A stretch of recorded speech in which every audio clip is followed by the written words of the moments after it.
नमस्कार मैत्रिणो, संगीता किचन रेसिपीमध्ये तुमचं अगदी मनापासून स्वागत आहे. हे बघा, अशा मस्त अशा कवळ्या कवळ्या ह्या मिरच्या मी घेतलेल्या आहेत बघा. भोपळी मिरची म्हणतात त्याला, अगदीच लांबड्या लांबड्या. आणि आता आपल्याला ह्या मिरच्या पहा अशा अशा पद्धतीने मैत्रिणो कट करायच्यात. आता ह्या मिरच्या तुम्ही बऱ्याच वेगवेगळ्या प्रकारच्या बनवित असन, कशा बनवता, पण आज तुम्ही माझी पद्धत पहा कशी येते. खरंच खूप छान, अगदीच सगळ्यांना आवडण अशी पद्धत मी दाखवणार आहे मैत्रिणी. पाहू शकता तुम्ही. आता इथं अशा पद्धतीने पूर्ण मिरच्यांना वरून मी कट मारून घेणार आहे बघा. हे बघा, अशा पद्धतीने संपूर्ण मिरच्यांना आपल्याला कट मारून घ्यायचं आहे बरं का. आणि मिरची ही खरंच तुम्हाला आज मी खूप वेगळी दाखवणार आहे, की अक्षरशः तुम्हाला ती आवडण अशी वेगळी दाखवणार आहे. कारण की आपण दरवेळेस तशी जर करायची म्हणलं ना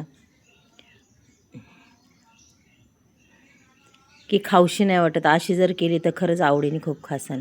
इथं धने, शेंगदाणे, लसूण, 1 चमचा जिरी आणि कोथिंबीर अशा बघा हे घेतले. आपल्याला याला अजिबात मसाला कसाच यूज करायचा नाही मैत्रिणी. आता इथं थोडंसं तेल टाकते. कढई अगदीच चांगल्या पद्धतीने आपल्याला ही तापून द्यायची. तेलही तापून द्यायचे पहा मस्तपैकी. जास्तही कडक करायचं नाही तेल. तेल असं साधारण तापलं की लगेच आपल्याला शेंगदाणे टाकून द्यायच्यात. शेंगदाणे आणि लसूण हे दोन्ही वस्तू मी टाकणार आहे आणि अगदी मस्तपैकी असे कुरकुरीतपणाने परतून घेणार आहे बरं का. असे डागाळले बी नाही पाहिजे, फक्त त्याच्यात एक साधारण कुरकुरीतपणा आला पाहिजे. हे बघा अशा पद्धतीने. त्याच्यानंतर पुन्हा आपल्याला जे आपण घेतले धने, जिरे, त्याच्यानंतर मी अजून एक गोष्ट टाकणार आहे पहा. इथं टाकणार आहे सफेद तीळ 1 चमचा. हे बघा, असे सफेद तीळ टाकले की आपल्या त्या मिरचीला अजूनच चव येणार आहे. त्याच्यानंतर हे धने आणि जिरे दोन्हीसुद्धा टाकून दिले, पाहू शकता मैत्रिणी. आता हे अगदीच मस्त असं परतून घ्यायचे बघा. आधी आपल्याला ह्या वाटणाची मस्त अशी खलासणी बनवायची पहा.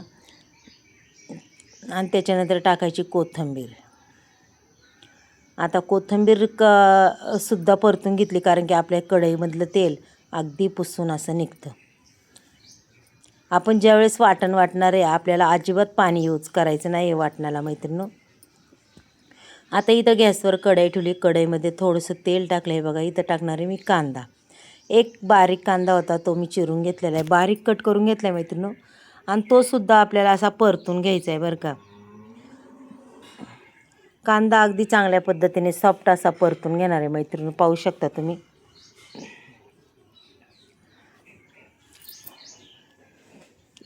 कांद्याने अगदीच आपल्या मिरचीला अजूनच चव येणार आहे.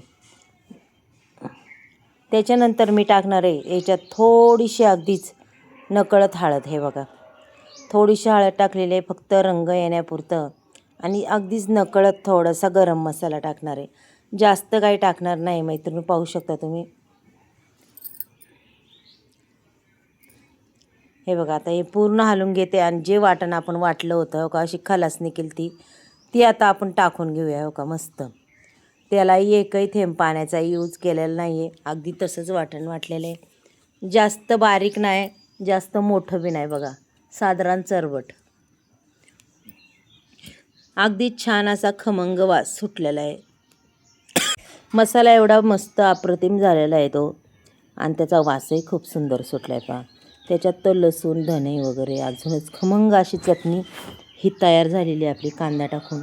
आता ही तयार झालेली का आपण चटणी मैत्रिणी अशी आपण ही काढून घेऊया हो का. पूर्ण एका ताटात मी ही चटणी काढून घेतलेली, पाहू शकता. चटणी खायला बी खूप चवदार, अगदी गरम गरम चटणी ही मैत्रिणी.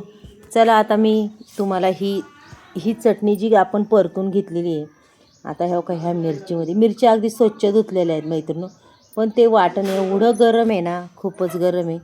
आता आपण असं हातानेच घेणार आहे मी भरून, शेवटी चमच्याचा यूज नाही करणार. हे का असं दाबून घेणार आहे. अशी मस्त भरून ही चटणी आपल्याला घ्यायची मैत्रिणी पहा. ह्या मिरचीमध्ये पूर्ण आपल्याला ही दाबून अशी भरून घ्यायची. पहा काय सुंदर दिसती. आणि मैत्रिणी अजिबात अशी बाहेर काही निघणार नाही आहे. खरंच खूपच आपली मिरची अगदीच तोंडाची चव वाढवणार आहे बरं का. मग मैत्रिणींनो, मला सांगा, तुम्ही अशा पद्धतीने कधी मिरचीला अशी भरून केली का हो, असा मसाला काढून?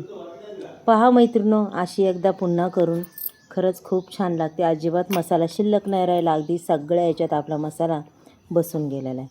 आता इथं गॅसवर पुन्हा मी कढई ठेवली. कढईमध्ये थोडंसं तेल टाकलं. आता मिरची आपल्याला त्याच्यात टाकून द्यायची पहा. कारण की आता फक्त मिरच्या टाकायच्यात, आपल्याला काही इतर कोणत्याही गोष्टी टाकायच्या नाही आहेत त्याच्यात. मी आता मिरच्या सोडून देणार आहे. आणि मिरच्या ह्या काही जास्त वगैरे परतून घेणार नाही. परतल्या की कसं होतं, त्याचं वरचं कातडं अगदीच असं कडक कडक होतं, त्याच्यामुळं त्याला परतून जास्त घ्यायचं नाही आपल्याला. पाहू शकता. आता इथं संपूर्ण मी ही मिरची टाकून देते पहा मैत्रिणींनो. आणि संपूर्ण मिरची जर टाकून दिली ना, फक्त आपल्याला एक दोनदा त्याला हलवून घ्यायची. खालवर मिरची करायची मैत्रिणींनो, आपल्याला खालवर.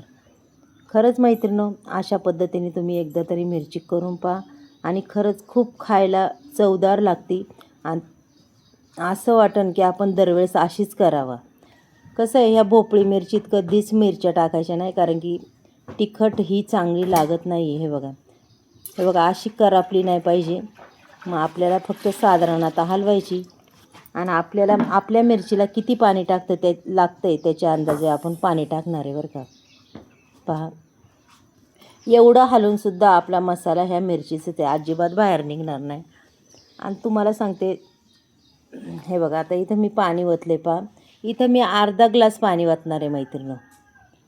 आणि अर्धा ग्लास पाणी ओतून अगदीच गॅस आपला हा एकदम लहान करायचा आणि झाकण ठेवून द्यायचं आहे बघा. अगदी 5-1 मिनटात आपली मिरची अगदी छान अशी आपण एकदा चेक करूया.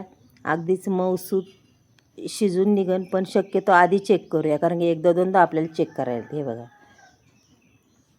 आता मिरची अजून थोडी कच्चीच आहे बरं का, थोडीशी.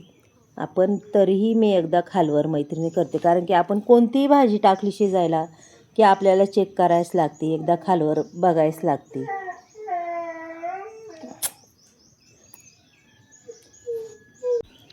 हे बघा मस्तपैकी आता खालवर केलेली आपण. आता आपण पुन्हा 2 मिनटं झाकण ठेवूया. 2 मिनटांनी आपली मिरच्या झाल्यात का काय पुन्हा आपल्याला बघायचं. मैत्रिणी, मिरच्या अगदी छान अशा मऊसूत झालेल्या आहेत, पाहू शकता. आणि तेलसुद्धा बघा. आता तुम्ही म्हणसाल खूप तेल आहे, पण नाही, हे तेल आपण पुन्हा दुसऱ्या कालवणाला यूज करू शकतो. कारण की तेल थोडं जास्त झाल्यामुळं मी आता मिरची काढून घेणार. मिरची आपली अगदीच रेडी झाली आणि ते तेल एका वाटीत ओतून ठेवणार आहे, की आपल्या पुढच्या कालवणाला अगदीच उपयोगी पडेल. कारण की खाली हे तेल साचलेलं आहे, पाहू शकता. पहा मैत्रिणो, तुम्हाला आजचा व्हिडिओ जर आवडला तर नक्कीच एक लाईक, एक सबस्क्राईब करा. तुम्ही कुठून बोलता, कोणत्या गावातून बोलता, नक्कीच मला सांगा. आणि तुम्हाला माझे व्हिडिओ कसे वाटतात ते बी सांगा.